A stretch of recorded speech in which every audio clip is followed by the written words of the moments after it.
Hi అండి, అందరికీ నమస్కారం. ఇప్పుడు మనం భారతంలో స్త్రీ 14వ భాగం వినేద్దామండి.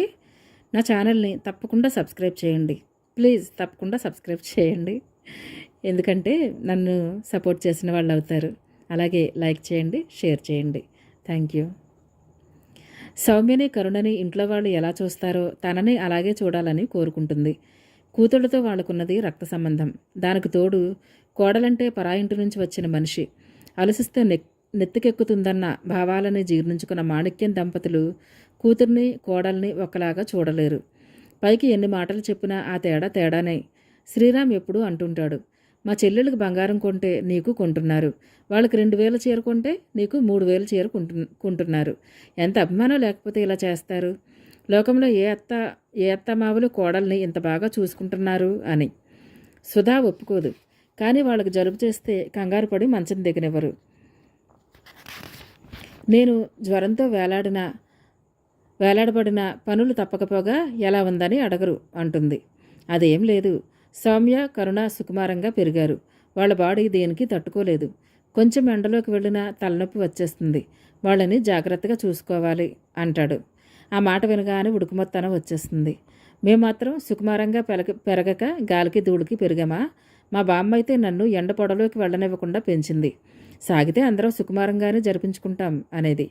ఎలా అయినా సంవత్సరం తిరగకుండానే నువ్వు చాలా మారిపోతున్నావు. ఈరోజు మా అమ్మ నాన్న నచ్చడం లేదు, రేపు నేను కూడా నచ్చను అంటూ కినుకగా మాట్లాడడం మొదలు పెడతాడు. వెంటనే తన ఆదర్శ కోడల్లా ప్రవర్తించడం లేదన్న విషయం గుర్తొచ్చి అత్తమామలంటే తనకెంత భక్తో శ్రీరామ్కు తెలియచేయడానికి చాలా తంటాలు పడుతుంది. చివరికి శాంతిస్తాడు. మొదటి నుంచి మగవాడు ఎలా ఉండాలని సంఘం కోరుకుంటుందో ఆ లక్షణాలన్నీ తూచా తప్పకుండా పాటిస్తాడు శ్రీరామ్. చిన్నతనంలో తల్లిదండ్రుల మాట జవదాటకుండా వారి కనుసన్నల్లో మెదిలాడు. పెద్దయ్యాక వాళ్ళు చెప్పించిన చదివే చదివి ఉద్యోగం తెచ్చుకుని వాళ్ళు చెప్పిన పిల్లనే పెళ్లి చేసుకున్నాడు.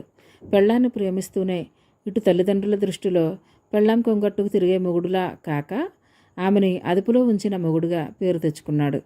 అతని మూలంగా తల్లిదండ్రులకి, చెల్లెళ్ళకి, భార్యకి సమస్యలు లేవు. సంఘం దృష్టిలో అతను బుద్ధిమంతుడు. తండ్రి గీచిన గీత దాటడు. చెల్లెళ్లను ఆదరణగా చూస్తాడు. భార్యను తిట్టడు, కొట్టడు.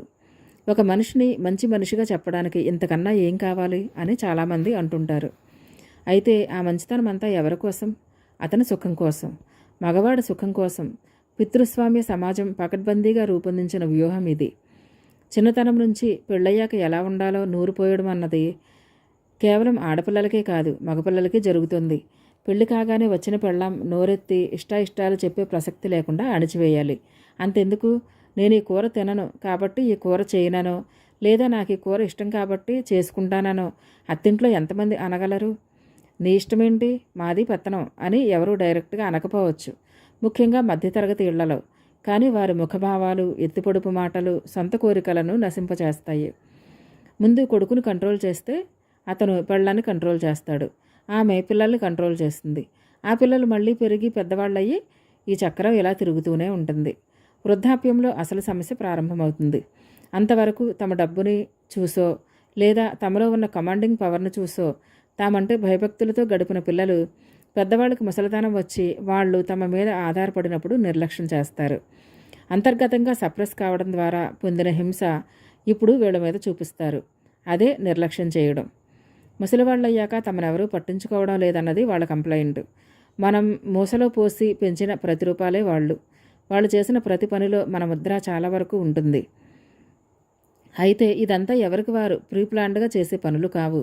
వాళ్ళకి తెలియకుండానే నాటకంలో పాత్ర మాదిరిగా ఈ ఎమోషన్స్ అన్నింటినీ యాంత్రికంగా అభినయిస్తూ ఉంటారు. ఎందుకంటే తరతరాల కుటుంబ నాటకంలో కొంచెం అటు ఇటు మార్పులుగా ఇదే కథ. కుటుంబ యజమాని తండ్రి అయినా కావచ్చు, కొడుకైనా కావచ్చు. అతని పెత్తనంలో కుటుంబ సభ్యులందరూ జీవించాలి. అత్త గయ్యాళ్ళైనా, కోడలు గయ్యాళ్ళైనా వీళ్లకు సఫర్ అవడం తప్ప మగవాళ్ళ పెత్తనానికి వచ్చిన ఢోకా ఏమీ లేదు. శ్రీరామ్ సంఘంలో మంచివాడుగా కీర్తింపబడుతున్నాడు. ఇంట్లో మిగతా వాళ్ళందరూ కుటుంబ విషయాలకు సంబంధించి సుఖంగానే ఉన్నారు. ఒకే ఒక మనిషి తను స్వేచ్ఛగా సుఖంగా ఉన్నానని తనని తాను భ్రమింప చేసుకోవడానికి సతదా ప్రయత్నిస్తోంది. అలా ప్రయత్నించకపోతే మనసుకు ఎక్కడుంది సుఖం అని అడగొచ్చు. దాన్ని తట్టుకోలేక ఆ ప్రశ్నే తను మిగతా వాళ్ళను వేయొచ్చు. అప్పటికేముంది, కుటుంబ కలహాలకి తను కారణం కావచ్చు. తను సర్దుకుపోతే అందరూ సుఖంగా ఉంటారు కదా అన్న త్యాగమయి లక్షణాలతో సుధ తన ఆలోచనలను తొక్కిపెడుతుంది. నిజానికి శ్రీరామ్ అనుభవించే సుఖం మాత్రం ఏముంది? ఉదయాన్నే తల్లి చెప్పే బజారు పనులు చేసి ఆఫీస్కి వెళతాడు. తిరిగొచ్చాక కూడా ఫైల్స్ చూసుకుంటూ ఉండిపోతాడు. తర్వాత తండ్రి చెప్పే వ్యాపారం పనుల మీద బయటకు వెళ్ళడమో, ఇంట్లో ఉండి లెక్కలు చూడటమో చేస్తాడు. అంతే తప్ప సినిమాకి, షికార్లకి వెళదామనో, భార్యతో ఏకాంతంగా స్వేచ్ఛగా మాట్లాడాలని కానీ అతనికి ఉండదు. అయితే అతను తన పనులకే అలవాటు పడిపోయాడు. అవే అతనికి ఆనందాన్ని ఇస్తాయి. పైన చెప్పినవన్నీ విచ్చలవిడితనంగా కూడా గోచరిస్తాయి. అలాగని అతనికి భార్య అంటే ప్రేమ లేదని కాదు. ఆమె తను చెప్పినట్లుగా విని తన కనుసన్నల్లో మెలిగితే ప్రపంచంలో ఎవరూ చూడనంత అపురూపంగా చూస్తాడామని. వాళ్ళిద్దరికీ పెళ్ళయి సంవత్సరం దాటింది. ఆమె తనకిష్టం లేని పని చేస్తే నువ్వు కొంచెం మారిపోయినట్లు అనిపిస్తోంది సుధా అంటాడు. అతను తన ఇష్టాన్ని మన్నించకపోతే మీరు ఇదివరకటిలో నన్ను ప్రేమించటం లేదండి అంటుందామె. ఎవరికి వాళ్ళ వాదాలే కరెక్ట్ అనిపిస్తాయి. చిన్న చిన్న గొడవలు వచ్చినా సాధ్యమైనంత వరకు సుధ సర్దుకుపోతుంది. కాదంటే మంచి కోడలు, మంచి పెళ్ళాం బిరుదులు తనకు దక్కవేమోనన్న భయం. ఇలా పైకి ఆదర్శ కుటుంబంలో కనిపించే ఆ కుటుంబంలో ఎవరి ప్రవర్తనలు సహజంగా లేకుండా అనుబంధాలు కూడా ఆజ్ఞలు, లొంగుబాట్లు, పెత్తనం, బానిసత్వం కింద అణగారిపోతున్నాయి. కానీ కరుణ ఒక్కతే జరుగుతున్నదేంటో గ్రహించగలుగుతుంది. సాధారణంగా కుటుంబ నేపథ్యం, పరిసరాలను బట్టి పిల్లల వ్యక్తిత్వాలు రూపుదిద్దుకుంటాయి. కానీ ఎలా అలవడిందో కానీ కరుణకి పుస్తకాలు చదవడం అలవాటైంది. క్లాసు పుస్తకాలే కాదు, చేతికి ఏది దొరికితే అదే చదివేది. దానితో సహజంగా ఏది తప్పు ఏది ఒప్పు అన్నది గ్రహించగల విచక్షణ అలవడుతుంది. ఈ ప్రపంచంలో ఎవరి వ్యక్తిత్వాలను వాళ్ళు బలంగా కాపాడుకుంటారు. తమ నమ్మకాలను, ఆచారాలను వదిలి ఎవరూ అంత తొందరగా మారరు. కానీ పుస్తకాలు చదివి తను చాలా మారానంటుంది కరుణ. నాకు ఒకప్పుడు విపరీతమైన గర్వం, అహంభావం ఉండేవి. చిన్నప్పటి నుంచి తల్లిదండ్రుల గారాబం వల్ల వచ్చిన లక్షణాలవి. అయితే అలా గారాబం చేసే తల్లిదండ్రులే వాళ్ళకిష్టం లేని పని ఎంత చిన్నదైనా చేయబోతుంటే నిర్దాక్షిణ్యంగా అణచివేసేవారు. ఈ వైరుధ్యం ఆమెలో ఆలోచనలను రేపేది. ఇంకొకరు మన మీద అజమాయిషీ చేస్తూ మన ఆలోచనలను ఎందుకు కాలరాయాలి అన్న ప్రశ్న తలెత్తింది. జవాబు సాహిత్యంలో దొరికింది. దానికి తోడు లోకాన్ని పరిశీలించడం ప్రారంభించింది. 20 ఏళ్లకే ఆమె సొంత వ్యక్తిత్వాన్ని పెంపొందించుకుంటోంది. ప్రదీప్ పరిచయం కూడా ఆమెను కొంత ప్రభావితం చేస్తోంది.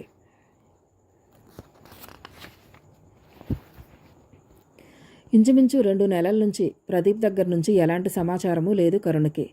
వదినని అడగాలంటే జంకుగా ఉంటుంది.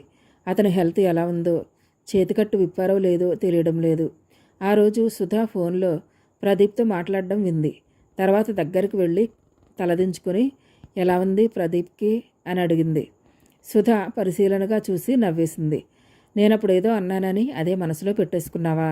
అందుకనేనా నా దగ్గర ప్రదీప్ జపం చేయడం లేదు అంది. కరుణకి హుషారు వచ్చేసింది. నిజంగా మీకు కోపం లేదు కదూ? నేను అప్పటి నుంచి ఎంత బాధపడుతున్నానో తెలుసా? నా ఇష్టాన్ని చంపుకోలేను, మీరు వద్దన్న పని చేయలేను, ఎంత నలిగిపోయానో తెలుసా? పిచ్చిపిల్ల, ఇంత మెత్తని మనసు ఎలా వచ్చింది నీకు? బుగ్గగిల్లుతూ అడిగింది. అయితే నాది సాఫ్ట్ నేచరేనా? సంబరంగా అడిగింది. కాక పైకి ప్రౌడ్గా కనిపిస్తావంతే, కొబ్బరికాయ టైపు. అబ్బా, ఏం ఉపమానం చెప్పారు వదిన, పల్లెపడుచు అనిపించుకున్నారు అంది. మర్నాడు కరుణ పుట్టినరోజు. కాలేజీకి వెళ్ళాలా వద్దా అనుకుంటుండగానే ఫ్రెండ్స్ బిలబిల్లాడుతూ వచ్చేసి విషెస్ చెప్పి రహస్యంగా ఆమె చెవిలో మ్యాట్నీ ప్రోగ్రాం ఊదేశారు. తను గ్రీన్ సిగ్నల్ ఇచ్చేసింది. ఆ రోజు స్కై కలర్ సిల్క్ చూడీదార్ వేసుకుంది. చేతులకి మెడకి గ్రాండ్గా వైట్ కలర్ థ్రెడ్ వర్క్ చేసి ఉంది. ఒక చేతికి వాచ్, ఇంకో చేతికి మ్యాచింగ్ దంతం గాజు, చెవులకు రింగులు, మెళ్ళ సన్నటి చైన్ వేసుకుంది. కరుణ పొడవుగా ఉన్న అప్పుడప్పుడు హై హీల్స్ వేసుకుంటుంది. Black colour pointed high heels వేసుకుంది. భుజానికి మిక్కీ ఆకారపు బ్యాగ్ తగిలించుకుంది. అందరూ 2 రిక్షాల్లో సర్దుకుని కాలేజీకి బయలుదేరారు. రిక్షా దిగి డబ్బులు ఇస్తుండగా, నువ్వు ఈరోజు సింపుల్గా ఉన్నా చాలా బాగున్నావు. దానికి నిదర్శనం ఏమిటంటే ఆ కారు దగ్గర నిల్చున్న హ్యాండ్సమ్ నీ వంక కన్నార్పకుండా చూస్తున్నాడు. స్నేహితురాలి మాటలకి నవ్వుకుంటూ తలెత్తి చూసి ఆశ్చర్యంతో తలమునకలైపోయింది. అవతలి రోడ్లో మారుతి కారుని ఆనుకుని నిల్చుని తన వంకే కన్నార్పకుండా చూస్తున్న ప్రదీప్. నిజమేనా? ప్రదీపేనా? చెయ్యి గిల్లుకుంది. నొప్పి తెలిసింది. నిజంగా ప్రదీపే. పరిగెత్తుతున్నట్లే రోడ్ క్రాస్ చేయబోయింది. లారీ రావడం చూసుకోలేదు. లారీ! కరుణ! ప్రదీప్ గట్టిగా కేక పెట్టాక తెలివిలోకి వచ్చి చెంగును వెనక్కి దూకి ఈసారి నిదానంగా రెండు వైపులా చూసి క్రాస్ చేస్తుంది. నేను నేను కలగనడం లేదు కదా? దగ్గరగా వెళ్ళి అడిగింది. లారీ మీదకి వచ్చినప్పుడైనా కలో ఇలా తెలియలేదా? ఏమో, ఆ ఆనందంలో అలా చచ్చిపోయినా మంచిదే. మై గాడ్ కరుణ, మీరు ఈ టైపులో కూడా మాట్లాడతారా? సరే పదండి, కారు డోర్ తీస్తూ అన్నాడు. ఎక్కడికి? కళ్ళు పెద్దవి చేస్తూ అడిగింది. నేను ఎక్కడికి తీసుకువెళితే అక్కడికి. ఈ రోజంతా మీరు నా అధీనంలో ఉండాల్సిందే, లేకపోతే కిడ్నాప్ చేస్తాను. ఏంటి, మా ప్రదీపేనా మీరు? ఇంతింత మంచి ఆలోచనలు వస్తున్నాయంటే నమ్మశక్యంగా లేదు. కరుణాదేవి సంతోషమే మా సంతోషం. పదండి. మరి కాలేజీ? నేను కనిపించాక కూడా మీకు కాలేజీ గుర్తొస్తుందంటే శంకించాల్సిందే, గంభీరాన్ని నటిస్తూ అన్నాడు. అస్సలు గుర్తురాదుగాక గుర్తురాదు. నేను ఇప్పుడే వస్తాను ఫ్రెండ్స్ దగ్గరికి పరుగు తీసింది. ఎవరే అతను? అందరూ కోరస్గా అడిగారు. మా బావ. సరే, మన ప్రోగ్రాం క్యాన్సిల్, నేను వెళ్ళిపోతున్నాను చెప్పి పరుగు తీయబోయింది. కానీ వాళ్ళు ఆమె చేయి పట్టి బలవంతాన ఆపి, మోసం, దగ, అతను రాగానే మన ప్రోగ్రాం అంతా ఇలా నాశనం చేస్తావా? మిత్రద్రోహివి నువ్వు. ఉండు, అతన్నే అడిగేస్తా అంటూ ఆవేశపడ్డారు. వద్దని చేతులు జోడించి మరీ వేడుకుంటోంది కరుణ. ఈ తతంగాన్నంతా అతను నవ్వుతూ చూస్తున్నాడు. వాళ్ళు ఎంతకీ వదలరు. కరుణ రాదు. చూసి చూసి అతనికి విసిగొచ్చి వాళ్ళ దగ్గరికి నడిచి, ఫ్రెండ్స్, ప్రతిరోజు కరుణ మీతోనే ఉంటుంది, ఈ ఒక్కరోజు నాకు వదిలేయండి, థ్యాంక్ యూ అంటూ వాళ్ళ సమాధానాన్ని ఆశించకుండా చెయ్యి పట్టుకుని కారు దగ్గరికి తీసుకొచ్చేశాడు. చేసేదేం లేక బిక్కమొహాలు పెట్టేశారు వాళ్ళు. కరుణ నవ్వుతూ చెయ్యి ఊపింది. అతను డ్రైవింగ్ సీట్లో కూర్చున్నాడు. కరుణ పక్కన కూర్చుంది. కారు స్టార్ట్ చేస్తూ, మీకు ప్రాణాల మీద తీపి ఎక్కువ తక్కువ అడిగాడు. ఏం అర్థం కాక అడిగింది. ఈరోజు మీతో గడపాలని 2 నెలల నుంచి ప్లాన్ చేసుకున్నాను. చెయ్యి సెట్ అయ్యాక 10 రోజుల కింద డ్రైవింగ్ నేర్చుకున్నాను. ఇప్పుడు మా ఫ్రెండ్ కారు తీసుకుని వచ్చాను. డ్రైవింగ్లో తేడా వస్తే నాతో పాటు మీరు సఫా అన్నట్లు చెయ్యి పైకి లేపాడు. ఎస్, మీతో పాటే నేను, ఇంకో అర్థంలో దృఢంగా అంది. అర్థమైనట్లు చిన్నగా నవ్వాడు. అతని ఆరోగ్యం గురించి, ఊళ్ళో సమస్యల గురించి అడిగింది. చెప్పాడు అతను.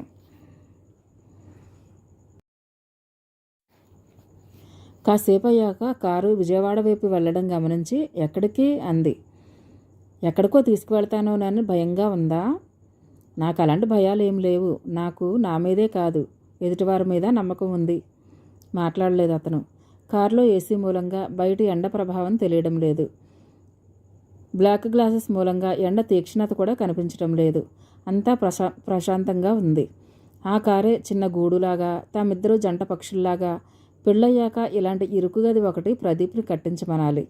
కదిలినా మెదిలినా ఒకరినొకరు తాకుతూ, స్పర్శలో ఉత్తేజాన్ని పొందుతూ, ఆలోచనల్లో కారు ఆగడం, వెనక సీట్లోంచి ప్రదీప్ ఏదో తీయడం గమనించలేదు. Karuna, many happy returns of the day. Flower bouquet ఆమె చేతికిస్తూ చెప్పాడు. మీకెలా తెలుసు? బొకే అందుకుంటూ ఆశ్చర్యంగా అడిగింది. ఆ మాత్రం తెలుసుకోలేనా? ఓ రియల్లీ? థ్యాంక్ యూ ఆనందంగా అంది. మీరు ఈరోజు చాలా బాగున్నారు. నగలు పట్టుచీరల్లో కన్నా ఇలా డ్రెస్లో క్యూట్గా ఉన్నారు. కాంప్లిమెంట్ పాస్ చేశాడు. అందంగా సిగ్గుపడింది. ఇలా నాతో రావడం ఇంట్లో తెలియదు కదా, గిల్టీగా ఉందా అడిగాడు. ఏమో, ప్రస్తుతం ఆనందం తప్ప ఏ ఫీలింగ్ లేదు. మీతో ఉన్న ప్రతి క్షణాన్ని ఆనందమయం చేసుకోవాలి. సరే, పిక్చర్కి వెళదామా టైం చూసుకుంటూ అడిగాడు. ఆలోచిస్తూ ఉండిపోయింది. సినిమా ఇంట్రెస్టింగ్గా చూస్తారా? నాతో మాట్లాడతారా? ఆమె ప్రశ్నార్థకంగా చూడడం గమనించి, మరేం లేదు, సినిమా చూస్తాను అంటే రష్గా ఉన్న మంచి సినిమాకి వెళదాం. లేదు, నాతో మాట్లాడతాను అంటే ఫ్లాప్ మూవీకో ఓల్డ్ మూవీకో వెళ్దాం. ఖాళీగా ఉంటాయి. ఆ ఎక్స్ప్లెనేషన్కి పక్కపక్క నవ్వేస్తుంది. చాలా నాలెడ్జ్ ఉందే. సరే, మీతో మాట్లాడడమే నాకు ఇష్టం అంది. కారు అలంకార్ ముందు ఆగింది. టికెట్స్ తెచ్చాడు. లోపలికి వెళ్ళారు. 100 రోజుల పండుగ కోసం నడిపిస్తున్న సినిమా అది. 92వ రోజు. ఖాళీగా ఉంది. ఆ మూల ఈ మూల విసిరేసినట్లు జనం ఉన్నారు. చాటుమాటుగా ఇలా థియేటర్లకు వెళ్ళి ప్రేమించుకునే వాళ్ళ మీద నాకు ఇదివరకు సాదాభిప్రాయం ఉండేది కాదు. కానీ నేను ఇప్పుడు అదే పని చేస్తున్నాను ప్రదీప్ అన్నాడు. ప్రేమించుకోవడం లేదులే, మనం ఫ్రెండ్సం కదా అల్లరిగా అంది. ఫ్రెండ్స్ అయితే అసలు ఇలా రాకూడదు. క్షణమాగి, సరే వచ్చాక అసలు బాధపడకూడదు, ప్రతి క్షణం గుర్తుండేలా గడపాలి, మళ్ళీ ఎన్నాళ్ళకి నిన్ను చూస్తానో అంటూ తెలివి తెచ్చుకున్నట్లుగా మాటలు ఆపేశాడు. ఈరోజు ప్రదీప్ మాటలు కరుణకి ఆశ్చర్యంగా ఉన్నాయి. మధ్య మధ్య నువ్వు అంటున్నాడు. టచింగ్గా ఫీల్ అవుతూ మాట్లాడుతున్నాడు. తను పరిచయం కాకముందు అతనేవో నియమాలు పెట్టుకున్నట్టున్నాడు. ఇప్పుడేమో తన ప్రేమ అతన్ని కదుల్చుతున్నట్లుంది. అందుకే మధ్య మధ్య బయటపడిపోతున్నాడు. ఆ విషయం గమనించగానే బాగా ఏడిపించాలని బుద్ధి పుట్టింది. పిక్చర్ స్టార్ట్ అయింది. మధ్య మధ్యలో అతనేదో మాట్లాడుతున్నాడు. మ్యూజిక్కి అతని మాటలు వినపడక ఏంటి అని అడుగుతుంటే దగ్గరకు జరిగి చెబుతున్నాడు. చెవి పక్కనే అతని మాటలు. అప్పుడప్పుడు తన భుజానికి తగులుతున్న అతని భుజం. ఇది తప్పే అయితే ఆ తప్పే మళ్ళీ మళ్ళీ చేయాలనిపించేంత థ్రిల్లింగ్గా ఉంది కరుణకి. సడన్గా ఆమె ఎడం చేతిని తన చేతిలోకి తీసుకుని పరిశీలనగా చూశాడు. నువ్వు ఈ చేతులతో కష్టమైన పనులు ఎప్పుడూ చేసి ఉండవు అవునా అడిగాడు. కష్టమైన పనులంటే? బట్టలు ఉతకడం, అంట్లు తోమడం. ఇంకా నయం, చిన్న గ్లాసు కూడా అమ్మ కడగలేదు. అందుకే చెయ్యి పువ్వులా సుకుమారంగా ఉంది. షేప్ చేసిన గోళ్ళు, వాటికి ఉన్న నెయిల్ పాలిష్, ఉంగరం వేలికి సన్నని చుట్టుంగరం చూస్తూ చేతిని బొగ్గకి ఆనించుకుంటూ, కానీ కష్టంతో రాటుతేలిన చేతులు ఇంకా అందంగా ఉంటాయి. శ్రమైక జీవన సౌందర్యానికి. ఎంత సడన్గా టాపిక్ మొదలుపెట్టాడో అంత సడన్గాను ఆపేశాడు. పక్కపక్క నవ్వేసింది. ఏవో భారీ డైలాగులు కొట్టాలనుకున్నారు, ఇంకా నయం ఒక్క చేతులతో సరిపెట్టారు. చెయ్యి వదిలేశాడు. అమ్మో, ఈ కాలంలో అమ్మాయిలు చాలా ఫాస్ట్, మేమే సిగ్గుపడాలి. తప్పేంటి, సిగ్గుపడండి. మీరు సిగ్గుపడుతుంటేనే చూసి ఆనందించాలని మాకు మాత్రం ఉండదేంటి? సరే సిగ్గుపడతాను. నేను సిగ్గుపడే పని మీరేమైనా చెయ్యండి అయితే. అతని భావం అర్థమై సిగ్గు నేనున్నానంటూ రాబోయింది. మధ్యలోనే తొక్కిపట్టేసి, రేపో మాపో పెళ్లి కాబోయే అమ్మాయిని ఇలా అడగొచ్చా? చిరుకోపంగా అంది. చాలా నేర్చుకోవాలి కదా, అందుకనే అడుగుతున్నాను. ఆమె బొగ్గు పట్టుకుని సాగతీస్తూ అన్నాడు. మా ఆయన ఫారిన్లోనే ఉంటున్నాడు, తను నేర్పుతాడులేండి అంది. షాక్ కొట్టినట్లు చూస్తుండిపోయాడు. చెయ్యి దానంతటది యథాస్థానంలోకి వచ్చేసింది. మా బావగారు వాళ్ళ కజిన్, అతను అమెరికాలోనే ఉంటున్నాడు. నా ఫోటో చూసి ఇష్టపడ్డారంట. మా సౌమ్య పట్టుదల, ఇద్దరం ఒకే దగ్గర ఉండొచ్చు కదా అని. అతని మొహం పాలిపోయింది. అంత ఏసీలోనూ మొహానికి పట్టిన చెమటని కర్చీఫ్తో తుడుచుకుంటున్నాడు. అది చూసి కరుణకి జాలనిపించింది. సరదాకి అంటున్నాను అని చెప్పేద్దామా అని అనిపించింది. కానీ ఇతని మూలంగా తాను ఎన్నిసార్లు బాధపడలేదు, అదేంటో తెలియాలి కదా అని ఊరుకుంది. మీరు ఇష్టపడ్డారా అడిగాడు. వద్దనడానికి నాకు ఏ రీజన్ కనిపించలేదు. ఓ కంగ్రాట్స్ అన్నాడు. వ్యంగ్యంగా అన్నాడేమోనని మొహాన్ని పరిశీలించింది. మామూలుగానే ఉన్నట్టు అనిపించింది. ఈ విషయం ఎవరికి చెప్పొద్దని మమ్మీ అంది. వదినకి కూడా తెలీదు, మీరు ఎవరికి చెప్పొద్దు అంది. తలూపాడు. అతనికి ఏదో అర్థమైనట్లయింది. ఇంకా ఆ తర్వాత ఎంత మాట్లాడుతున్నా అలాగా, అవునా అంటూ పొడి మాటలే తప్ప, మరి నన్ను ప్రేమించానన్నావు అంటూ నిలదీసే టైప్ మాటలే లేవు. బండరాయి గొణిగింది. ఏమైనా అడిగిందేమోనని. ఏంటి అన్నాడు. ఏం లేదు, నా వుడ్బీ చాలా చార్మింగ్గా ఉంటాడు అంటున్నాను అంది. అలాగా, మీకెలా తెలుసు అనరే? ఎలా తెలుసు? ఫోటో చూశాను. ఓహో, మీలా అతను డల్ కాదంట, చాలా రొమాంటిక్ పర్సన్ అంట. అయితే కష్టమేనే. ఏం శ్రీకృష్ణుడిలా 16,000 మందిని తెస్తే నన్ను పెళ్లి చేసుకున్నాక ఇంకొకరి వైపు చూడనిస్తానా? అది నిజమే. ఏది నిజం? మీరు అంత అందంగానూ ఉంటారని దాని అర్థం. అదీగాక సూర్యకాంతం, ఛాయాదేవిల అంశ మీలో ఉన్నట్లు నా అనుమానం. అతని చేతి మీద గట్టిగా గిల్లింది. చూసారా, మీరు యాక్షన్లోకి రాకముందే నేను అసలు విషయం చెప్పేశాను. మీరు నాతో మాట్లాడొద్దు. చైర్లో అటువైపు ఒరిగి కూర్చుంది. అమ్మయ్య, హ్యాపీ ఒళ్ళు విరుచుకుంటూ అన్నాడు. ఉడికిపోయింది. ఇంకొకరిని పెళ్లి చేసుకోబోయే దానిని అసలు మీరు రమ్మనగానే రావడమే తప్పు. నిజమే, మీరు ఇలా ఫీల్ అవుతారని తెలియక తీసుకువచ్చాను. మీ వుడ్బీకి తెలిస్తే ఏమనుకుంటారు? ఆయన ఎంత రొమాంటిక్ పర్సన్ అయినా కాబోయే పెళ్ళాం పెళ్లికి ముందు పరాయమగడితో సినిమా థియేటర్లో కాలక్షేపం చేసిందని తెలిస్తే ఎంత కష్టం. మింగలేక కక్కలేక అన్నట్లుంది కరుణకి. నిజమే, తనకు తెలిస్తే కష్టం అంటూనే, యూ డెవిల్, నువ్వంటే నాకు ప్రేమ పోతుంది. గుండెల దగ్గర అతని షర్టు గుప్పిళ్లతో బిగించి ఊపేస్తూ ఏడ్చేసింది. అతని మనసు ఆర్ద్రమైపోయింది. ఆమె తలని భుజానికి అదుముకున్నాడు. నిన్ను చాలా బాధపడుతున్నాను కదూ. సారీ. నాకేం వద్దు. అసలు ఈసారి నుంచి మీతో మాట్లాడను. పిచ్చిదానిలా నేనే ప్రేమ ప్రేమ అంటూ వెంటపడమే కానీ ఒక్కరోజైనా మీరు నాకు ఆనందం కలిగించేటట్లు మాట్లాడలేదు వెక్కుతూ అంది. మాట్లాడాలనే ఉంటుంది కరుణ, కానీ మధ్యలో ఏదో సందేహం. నేను ఎంత నలిగిపోతున్నానో నీకు తెలీదు. ఇందాక ఒక్క నిమిషమే అయినా ఆశాభంగం అంటే ఎలా ఉంటుందో తెలిసింది. తట్టుకోలేకపోయాను. ఇదే నిజమైతే పిచ్చివాడినైపోతాను.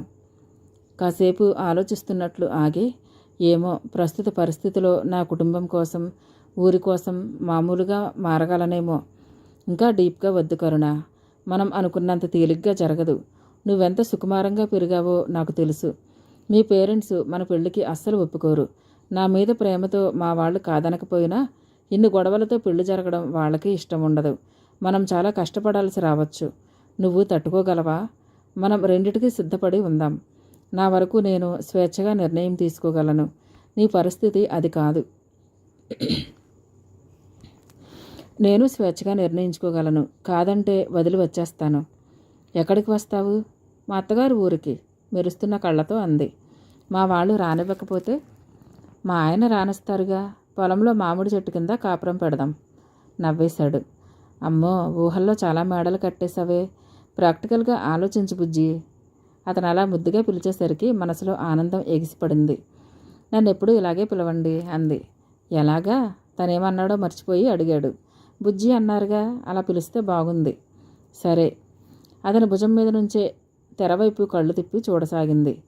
ప్రదీప్ ఆమెని చూడసాగాడు. దగ్గర నుండి చూస్తున్న కొద్దీ అతని మనసు చలించిపోతుంది. తన మనసులోని ప్రేమనంతా ఆమెపై చూపించాలన్న ఆరాటం. అంతలోనే సందేహం. ఇది ప్రేమేనా లేక ఆకర్షణ? ఒకవేళ ప్రేమ అయితే తనకు ఎలా తెలుస్తుంది? అంతేకాదు, తనకు సంబంధించిన గతం కూడా తనని వెన్నాడుతోంది. తను బీఎస్సీ ఫైనల్లో ఉండగా తన రూమ్మేట్ ఒక అమ్మాయిని ప్రేమించాడు. ఇద్దరూ క్లోజ్గా తిరిగారు. ఎంత చెప్పినా వినకుండా ఆ అమ్మాయికి ఇంకో సంబంధం సెటిల్ చేశారు. ఆ అమ్మాయి పారిపోతుందేమోనని ఇంట్లో పెట్టి తాళం వేశారు. తన ఫ్రెండ్ ఆ అమ్మాయితో కాంటాక్ట్ చేయడానికి ప్రయత్నించాడు. కుదరలేదు. చివరికి పెళ్లి రేపనగా ఇంకొకరిని చేసుకోలేక, ఇష్టపడిన వ్యక్తిని కలుసుకోలేక ఆ అమ్మాయి సూసైడ్ చేసుకుంది. ఇతను పిచ్చివాడైపోయాడు. వారం రోజులయ్యాక చివరికో రోజు తెల్లారి తను లేచి చూసేసరికి సీలింగ్ ఫ్యాన్కి వేలాడుతున్న అతని శవం. జీవితంలో ఎప్పుడూ అంత షాక్కి గురవ్వలేదు. ఆలోచిస్తే ఆ ఇద్దరు సినికల్గా ప్రవర్తించారని తెలుసు. జీవితంలో అన్ని ప్రేమ కథలు ఇంత విషాదాంతాలు కావని తెలిసి మనసును పట్టి పీడిస్తున్న అనుమానం. ఇదే బలహీనత. దీనికే మనిషి లొంగిపోతాడు. నిజంగా ఈ అమ్మాయి తనతో ఆప్యాయంగా మాట్లాడుతూ అభిమానంగా ఇంతలేసి కళ్ళతో చూస్తుంటే నిన్ను ప్రేమిస్తున్నాను అని చెప్పడానికి సంకోచించే తను నిజంగా మూర్ఖుడే. కానీ కరుణ వాళ్ళ అమ్మగారు గుర్తొస్తున్న కొద్దీ ఏంటోగా ఉంది. తను కనిపిస్తే చాలు అనుమానంగా చూస్తూ ఆమెను దూరంలో ఉంచడానికి ప్రయత్నిస్తుంది. అలాంటి ఆవిడ పెళ్లికి ఎలా ఒప్పుకుంటుంది? అతని మనసు ఆరాటంగా అశాంతిగా ఉంది. కరుణ, మీ అమ్మగారు మన పెళ్లికి ఆనందంగా ఒప్పుకోవాలంటే నేనేం చేయాలి? ఏం చేయాలంటే కోట్లు సంపాదించాలి. పోనీ నా కోసం డబ్బు సంపాదించడం మొదలుపెట్టండి. 2-3 ఏళ్లలో 2-3 కోట్లు సంపాదించలేరా? చిలిపిగా అడిగింది. మాట్లాడలేకపోయాడు. ఎందుకొచ్చిన ఆలోచనలు చెప్పండి. ఎవరికి ఇష్టం ఉన్నా లేకపోయినా సరే మన ఇష్టాన్ని మనం నెరవేర్చుకుందాం. ఇదేం తప్పు కాదే. మీరు నేను అన్నమాట మీద నిలబడదాం. నాకు తెలుసు నేను మాట మీద నిలబడే మనిషినా కాదా అన్నది మీ అనుమానం. ఎంత చెప్పి మిమ్మల్ని నమ్మించగలను? మిమ్మల్ని నేను ప్రేమించాను అంటే కేవలం ఫిజిక్నో మనసునో కాదు, మీ కుటుంబాన్ని, మీ ఊరిని, పరిసరాలని కూడా ప్రేమించాను. నేను ఆనందంగా ఉంటూ ఇతరుల ఆనందానికి కృషి చేస్తాను. నాకు సౌమ్యను చూస్తే చాలా ఆశ్చర్యంగా ఉంటుంది. తన భర్త అందం, హోదా, వాళ్ళ డబ్బు ఇవే ఎక్కువ తనని ఆకర్షించాయి. భవిష్యత్తులో ఏం చేస్తావు అంటే తను జాబ్లో జాయిన్ అయ్యి డాలర్లు సంపాదిస్తానంటుంది. అంత డబ్బు ఏం చేస్తావు అంటే నన్ను పిచ్చిదాన్ని చూసినట్లు చూసి డబ్బుంటేనే సంఘం మనని గుర్తిస్తుంది, డబ్బుంటేనే ఏదైనా సాధించవచ్చు అంది. ఆ మాటలతో పూర్తిగా ఏకీభవించకపోయినా అందులో కొంత నిజమున్నదనిపించింది. నాకు కొన్ని ఆశయాలున్నాయి. వాటిని నెరవేర్చుకోవాలంటే డబ్బుండాలి. అయితే ఆ డబ్బు నేనే సంపాదిస్తాను. విదేశాలకు వెళ్ళి కాదు, ఇక్కడే మా అత్తగారి ఊరిలోనే. చూస్తుండండి. ఆవేశంగా మధ్య మధ్య మంద్రస్థాయిలో ఇలా రకరకాలుగా హావభావాలు మారుస్తూ మాట్లాడుతున్న కరుణని ముగ్ధుడై చూస్తుండిపోయాడు. పిక్చర్ నుంచి హోటల్కి వెళ్ళి లంచ్ చేశారు. కాలేజీ వదిలే టైంకి సెంటర్లో దింపేశాడు. సౌమ్య పెళ్లి రోజు దగ్గర పడింది. దగ్గర చుట్టాలందరికీ మాణిక్యం, పద్మనాభరావు కొత్తగా కొన్న కారులో పిలుపులకు వెళ్లారు. కొంచెం దూరం వాళ్ళకి, ఫ్రెండ్స్కి శ్రీరాము, సుధా వెళ్ళి కార్డ్స్ ఇస్తున్నారు. సౌమ్యకి నగలు, పట్టుచీరలు కొన్నారు. వాళ్ళు కట్నం అడగకపోయినా 10 లక్షల క్యాష్ ఇవ్వాలని నిశ్చయించుకున్నారు. శ్రీరామ్ కొంత లోన్కి అప్లై చేశాడు. బ్యాంక్ బ్యాలెన్స్ ఉంది. తర్వాత ఓ రోజు పద్మనాభరావు సుధ దగ్గర సంతకాలు తీసుకున్నాడు. అప్పుడప్పుడు తన పేరు మీద ఉన్న షాపింగ్ కాంప్లెక్స్ పనుల కోసం అతను అలా సంతకాలు తీసుకోవడం అలవాటేనని పట్టించుకోలేదు. తర్వాత శ్రీరామ్ చావు కబురు చల్లగా చెప్పాడు. ఆ షాపింగ్ కాంప్లెక్స్ అమ్మేసి వచ్చిన 8 లక్షలు శ్రీరామ్ పెట్టిన లోను అంతా కలిపి సౌమ్యకి కట్నంగా ఇస్తున్నారని. ఈ మాట చెబుతున్నప్పుడు అతని కంఠంలో అవ్యక్తంగా బాధ. సుధకి చిరాకెత్తుకొచ్చింది. అది అమ్మితే తప్ప సౌమ్యకి కట్నం ఇవ్వలేరా? మొదటిసారి దురుసుగా అడిగింది. నాన్నగారికి డబ్బు ఇబ్బందిగా ఉన్నట్లుంది. అయితే మాత్రం అత్తయ్యగారి పేరున ఎన్ని ఎకరాలు లేవు, ఎన్ని షాపులు లేవు, ఇవే అమ్మాలా? అయినా బ్యాంక్ బ్యాలెన్స్ కూడా చాలా ఉందని మీరు ఇదివరకు అన్నారు. ఏంటే అన్నీ ఆరాలు అడుగుతున్నావు? ఈ మధ్య కారు కొన్నారా? పెళ్ళి గ్రాండ్గా చేయమని అడిగారు. 3-4 లక్షలు అవుతుంది. అంత తూగలేనప్పుడు సరిపోయిన సంబంధమే చేసుకోవాలి. నోర్మయ్, నువ్వు తెచ్చిన బోడి కట్నం తప్ప వాళ్ళకి గతి లేనట్లు మాట్లాడుతున్నావు. అంతా మనదే అని వాళ్ళు అనుకోబట్టి తీసుకున్నారు. నువ్వు ఇలా ఆలోచిస్తావని తెలిస్తే వాళ్ళు అసలు పైసా కూడా అంటుకోరు. అయినా మనకేం తక్కువ అవుతుంది? నేను ఒక్కడనే కొడుకునే. ఆస్తిపాస్తులన్నీ మనవి కాదా? ఇదంతా మనకి కాక ఎవరికిస్తారు? ఎప్పుడో ఆస్తి ఇస్తారని పుట్టినరాళ్ళు ఇచ్చింది పైసా లేకుండా ఖాళీ చేసుకోవాలా? నాన్న నాకు అంత కట్నం ఇచ్చినా ఈనాటికి నాకు పైసా వాడుకునే స్వేచ్ఛ లేదు. ఎప్పుడైనా ఊరెళ్ళినప్పుడు పాలేరు బుడ్డోడి చేతిలో 10 రూపాయలు పట్టడానికి కూడా నా చేతిలో పైసా ఉండదు. పేరుకి ధనవంతుల ఇంటి కోడలే అయితే మీ వాళ్ళు ఇచ్చిందంతా నువ్వే స్వేచ్ఛగా వాడుకో. మాకు పైసా అక్కర్లేదు. నాన్నగారితో చెప్తాను ఆ డబ్బు అంటుకోవద్దని. విసురుగా లేచాడు. సుధ గుండెల్లో రాయి పడినట్లయింది. నిజంగా ఈయన అన్నంత పని చేస్తే ఇంకేమైనా ఉందా? భర్త కదా అని చనువుగా మనసులో ఉన్న మాట చెప్పింది. నిజానికి తన భర్తగా కన్నా ముందు ఆయన అత్తమామల కొడుకన్న విషయం మర్చిపోయింది. ఏమండి, ప్లీజ్ నా మాట ఓసారి వినండి. గుమ్మం దాటి విసురుగా వెళుతున్న శ్రీరామ్ చేయి పట్టుకుని అంది. ఇంకా అనాల్సినవి ఉన్నాయా? నా ఉద్దేశం అది కాదు. నేను తప్పు మాట్లాడి ఉండొచ్చు. ఏమీ అనుకోకండి. మనసు ఎదురు తిరుగుతున్నా తప్పు ఒప్పుకుంది. ఎందుకంటే ఎన్నోసార్లు తల్లి, బామ్మ మగాడికి కోపం వచ్చినప్పుడు ఆడది తగ్గి మాట్లాడాలి అని నూరిపోశారు. అతను ఆగి మొహం తిప్పుకుని నిలబడ్డాడు. నాకు ఇంట్లో అన్నీ అమరుస్తున్నారు. చీరలు, నగలు, తిండి, ఇంకా ఏం లోటు? కారు కూడా కొన్నారు. దర్జాగా కారులో కూడా తిరగొచ్చు. అప్పుడప్పుడు మతి చలించే మాటలో మాట్లాడుతుంటాను. ఆమె మాటల్లో ఎంత నిజమందో పరిశీలించడానికి ఓరగా తల తిప్పి చూశాడు. ఆమె మొహం అమాయకంగా ఉంది. అతని మనస్సు శాంతించింది. తలుపు దగ్గరగా వేసి ఆమెను దగ్గరగా తీసుకున్నాడు. ఒక్కోసారి చాలా బాధపెట్టే మాటలు అంటావు సుధా. అలాంటప్పుడు నేను ఇంతగా ప్రేమించే నా భార్యనా అనిపిస్తుంది. దయచేసి ఇంకెప్పుడు ఇలా మాట్లాడొద్దు. అమ్మా నాన్నలకి తెలిస్తే చాలా బాధపడతారు. నువ్వంటే వాళ్ళకి చాలా అభిమానం. దాన్ని నిలుపుకునేలా ప్రయత్నించు సుధా. అలాగేనన్నట్లు తలూపింది. ఎప్పుడూ తన చేతిలో 100 రూపాయలు లేకపోయినా తండ్రి ఇచ్చిన కట్నం తన పేరు మీద ఉందన్న ధీమా ఉండేది. ఇప్పుడు ఎంత కాదనుకున్నా ఏమీ లేని బికారులా ఫీల్ అవుతుంది. తన భర్త, మామగారులు సంపాదన తనకి కాకపోతుందా? మనసుని జోకొడుతూ అంది. కానీ ఆ మనసు కొంటిగా నీ ఖర్చులకి ఓ 10 రూపాయలు అడుగు చూడు, ఓ 10,000 అడుగు చూడు అని ప్రశ్నిస్తోంది. ఆ రోజు మధ్యాహ్నం సౌమ్యకి ఇవ్వాల్సిన బంగారం గురించి చర్చ జరుగుతుంది. నాకు అసలు బంగారం వద్దు, వేసుకోవాలనిపించదు, అంతా అక్కకిచ్చేయండి అంది కరుణ. చూసావా తనదెంత గొప్ప మనసో అన్నట్లు సుధవంక చూశాడు శ్రీరామ్. కుచించుకుపోయిందామె. నువ్వు మీ అక్కంటే అభిమానంతో అన్నా నీ పెళ్ళికి ఇవ్వాల్సిన బాధ్యత మాకు తప్పదు కదా మాణిక్యం అంది. ఏ నగలు ఇవ్వబోయినా నాకు నచ్చడం లేదు అని సౌమ్య గునుస్తోంది. సరే, ఎనపెట్టులో బంగారం అంతా దాని ముందు పెట్టండి, ఏది నచ్చితే అది తీసుకుంటుంది పద్మనాభరావు అన్నాడు. మాణిక్యం, సుధా, సౌమ్య, కరుణల బంగారం అంతా కలిపి 400 కాసుల వరకు ఉంది. అంత బంగారం ఒక్కచోట చూడగానే అందరి కళ్ళు జిగేలుమంటున్నాయి.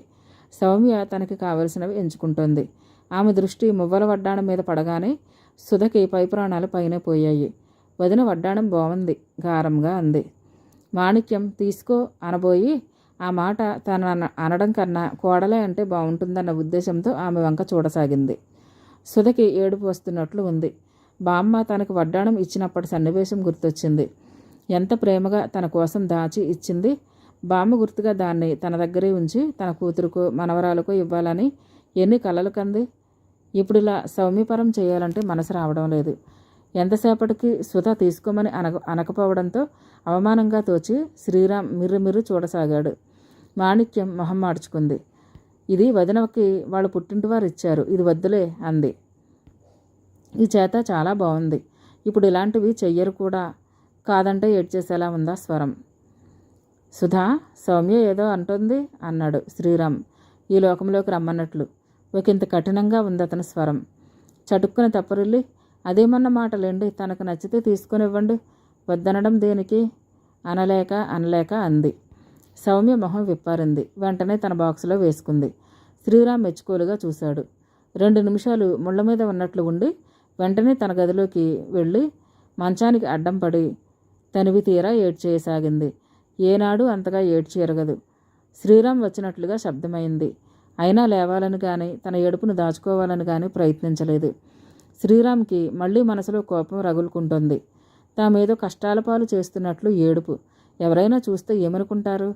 అసహనంగా గది మధ్య నిలబడి క్రాఫ్ట్లోకి పోనిచ్చి జుట్టు గట్టిగా పట్టుకున్నాడు. అతనికి పిచ్చెక్కిపోతుంది. తెల్లగా ఉండే మొహం క్రమంగా పెరుగుతున్న ఆవేశానికి చిహ్నంగా ఎర్రవారుతోంది. నొసలు ముడిపడ్డాయి. పెదవుల బిగింపు ఆ క్షణమో ఈ క్షణమో వచ్చే తోటాల్లాంటి మాటల ఉద్ధృతిని తెలియచేస్తుంది. సుధ వెక్కిళ్ళు పడుతూ సన్నగా ఏడుస్తుంది. ఆ శబ్దం బయటకు వినబడుతుందేమోనన్న భయంతో తలుపులు వేశాడు. కాసేపు చూసి, ఇంకా ఆపుతావా లేదా గట్టిగా అరిచాడు. ఉలిక్కిపడినట్లు శరీరంలో చిన్న కదలిక. మరుక్షణం ఏడుపు మరింత ఎక్కువైందే తప్ప ఆగలేదు. దగ్గరగా వెళ్ళి రఫ్గా జబ్బ దగ్గర పట్టుకుని కూర్చోబెట్టాడు. ఎందుకు ఏడుస్తున్నావు చెప్పు. గట్టిగా భుజాలు పట్టుకుని ఊపాడు. తుఫాను తాకిడికి ఊగే లతలా అల్లల్లాడిపోయింది. అతని రఫ్నెస్కి మరింత ఏడుపు వచ్చింది. ఇంకా కొట్టడం ఒకటే తక్కువ, అది చేయండి ఏడుస్తూనే అంది. ఛీ విసిరుగొట్టి లేచాడు. మంచం మీద వెల్లకిలా పడింది. పక్కకు తిరిగి దిండులో మొహం దాచుకుంది. నేను నిన్ను ఏ ఉద్దేశంతో చేసుకున్నానో దానికి విరుద్ధంగా ప్రవర్తిస్తున్నావు. చూడగానే వినయంగా కనిపించేసరికి కుటుంబ పరువుని కాపాడే మనిషి అనుకున్నాను. ఎన్ని లక్షలు ఇస్తామని ఎంత మంచి సంబంధాలు వచ్చినా ఏరి కోరి పల్లెటూళ్ళలో పెరిగిన నిన్ను చేసుకున్నాను. చాలా బుద్ధి తక్కువ పని చేశానేమోనని ఇప్పుడు అనిపిస్తుంది. ఏడుపంతా మర్చిపోయినట్లు చటుక్కున లేచి కూర్చుని కళ్ళు పెద్దవి చేసి చూడసాగింది. ఏడుపుకు చెదిరిన బొట్టు, రేగిన జుట్టు తమాషాగా ఉంది. నిజంగా అలా అనిపిస్తుందా మీకు? నమ్మలేనట్లు అడిగింది. ఆమె హర్ట్ అయినట్లుంది. అన్నమాటని ఎలా వెనక్కి తీసుకోవాలో తెలియక తడబడ్డాడు. నిజంగా నన్ను పెళ్లి చేసుకున్నందుకు బాధపడుతున్నారా? లేదు, కానీ నీ ప్రవర్తన నన్ను రెచ్చగొడుతుంది. ఈ పరిస్థితులు ఇలా కంటిన్యూ అయితే మన మధ్య అసలు ప్రేమ మిగలదేమోనని భయంగా ఉంది ఆవేదనగా అన్నాడు. మంచం మీద నుంచి ఒక్క దూకి బలిలా అతని ఖర్చుకుపోయింది. వద్దు, మీరు అలా అనొద్దు. ఆడదాని కదా, నగల వ్యామోహం, అందుకే ఏడ్చాను. సౌమ్యకి ఇవ్వకూడదని కాదు. నీకు అంత ఇష్టమైతే చేయించడానికి నేను లేనా? ఈసారి బోనస్ రాగానే నీకు అలాంటివే చేయిస్తాను. మరి మీరు చేయించిన దానికి బామ్మ చూపిన అభిమానం మెరుగులద్ది ఉంటాయా? ఆరాటంగా అనుకుంది. అంతలోనే తన మీద తనకే అసహ్యం వేసింది. పైకి ఒకటి అంటుంది, మనసులో మరోలా ఆలోచిస్తోంది. పైకి మాట్లాడేది తప్పు, తన మనసులోది కరెక్ట్ అనిపిస్తుంది. మరైతే కరెక్ట్ అనుకున్నది ఎందుకు ఆచరించదు? ఆచరిస్తే గొడవలవుతాయి, ఎవరికి మనశ్శాంతి ఉండదు. కానీ తనకు తెలిసినంత వరకు ఎవరూ ఇలా బాధపడడం లేదు. ఎవరికి వాళ్ళు స్వేచ్ఛగా మనసులో ఉన్నది ఉన్నట్లుగా మాట్లాడతారు. మనస్సాక్షి ప్రకారం నడుచుకోవడము తప్పేనా? అసలు కోడలు భార్య అనగానే జలపాతం కూడా కుచించుకుపోయి నేల మీద మెల్లిగా నడిచేయకుండా పారుతుందేమో, సడి చేయకుండా పారుతుందేమో. అలాంటిది తనో లెక్క. సుధా, సౌమ్య పెళ్ళి ప్రశాంతంగా జరగని తర్వాత నీకు ఏం కావాలన్నా నేను కొనిస్తాను. అలాంటప్పుడు డబ్బు విషయంలోనూ నువ్వు బాధపడడం అనవసరం. అయినా ఆ బాధ్యత నీది కాదు. కష్టమో నష్టమో చూసుకోవడానికి నేనున్నాను కదా. లేకపోతే బాగా డబ్బు సంపాదించి నీ పేరును పెట్టే శ్రీరామ్ నీకు కావాలా? నిష్ఠూరంగా అన్నాడు. వద్దు వద్దు, అతని పెదవులని వేళ్లతో సున్నితంగా మూసింది. ఇక నేను ఏమీ పట్టించుకోను. నన్ను ప్రేమగా చూడండి. ఇందాకటిలా విసిరి కొట్టొద్దు, మెడ కూడా బెణికింది అంటూ ఇబ్బందిగా తల తిప్పి చూపించేసరికి నవ్వు బాధ రెండూ కలిగాయి. సారీ బాలరూప సుధా, అమృతాంజనం రాస్తాలే అంటూ ప్రేమగా మెడ మీద ముద్దు పెట్టుకున్నాడు.